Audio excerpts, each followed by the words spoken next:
Barbara Hepworth is one of the big figures in modern British art.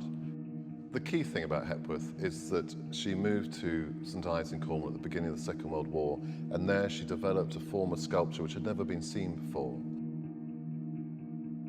She started carving small logs of wood and developed this new language where she dramatically hollowed out the wood. Sculpture had traditionally been an object in space, and she developed this idea of sculpture being about creating a space inside the object. It's all about space, and it's about her inviting you to imagine yourself inside the sculpture. She talked about these sculptures as being inspired by landscape. She wanted to create in the viewer the same feeling that she had when she stood in the landscape and felt protected and enfolded and embraced by the landscape, like she said, primitive man. She was known for the richness of her materials, and you can see how wood becomes her real passion. It's wood that she's most associated with, I think, and certainly that she's most adept at. You see these wonderful vertical figures that, that she carves from these trees.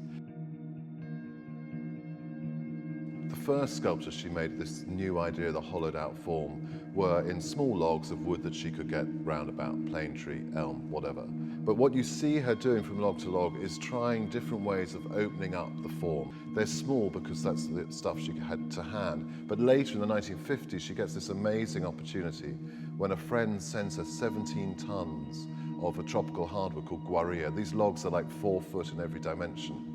So suddenly she's got a wood that she can work on a scale that she's never seen before, never sees again.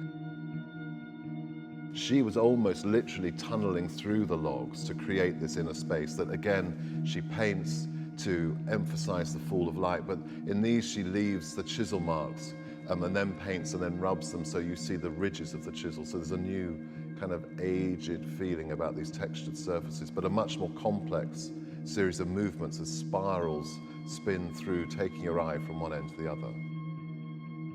Hepworth is a passionate carver. She does much more of her own work than many sculptors. It's only later in life she has assistants to help.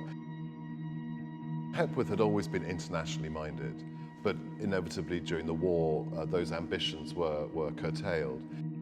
In the 1950s, she becomes a big international artist and realizes that her carvings are too rare and too fragile to travel the world. And that's one of the reasons why in the later 1950s she starts working in bronze, because she can make more work and it's more robust. The new material gives her a new language because bronze allows her to make forms which are much more plastic, much thinner and broader. So you see her making these more gestural shapes, and they very much come out of her experience of nature.